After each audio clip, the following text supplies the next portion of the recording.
صفات القيادي الناجح. لأن الطاغية انتهى وخلف طغاة، وهذا ما يجري في ليبيا الآن. المواطن الليبي من الصباح إلى المساء يبحث عن قوت يومه. القيادي الناجح هو من يعمل بروح الفريق والجماعة، فهل قادة مؤسسات اليوم هم كذلك؟ فما الخطوات التي اجتازتها ليبيا بنجاح؟ الظروف الانتقالية دائما هي ظروف صعبة في كل المحن التي مرت بها كل الشعوب. تعليم اليوم هل هو فعلا بناء للعقول أم قتل للمهارات؟ انعدام الخطط التدريبية والتطويرية في قطاع التعليم. ثمة من يربط واقع التعليم الغير مرضي في بلادنا بمسألة البطالة. هل لدينا مخترعين وهل هم غائبون أم مغيبون؟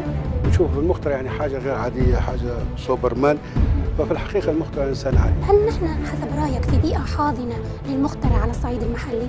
المخترع والاختراع مهمش مغيب. يقولون اذبح الفراغ بسكين العمل يضمن لك أطباء العالم 50% من السعادة. هل الشباب مستعدين للعمل؟ هل الشباب عندهم كفاءة بحد ذاتها؟ محاربة آفة البطالة في مجتمعنا، فما العمل؟ لازم يعدوا روحهم الشباب، يدربوا روحهم. كيف نعزز قيم المواطنة؟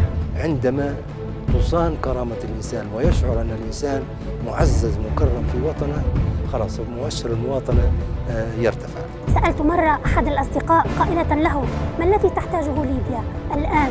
فأجابني: ليبيا تحتاج فقط إلى من يحبها ويخلص لها ويشعر تجاهها بالمسؤولية. برنامج علامة استفهام يأتيكم كل سبت في 8 مساء بتوقيت طرابلس، 6 بتوقيت غرينتش على قناة ليبيا الرسمية.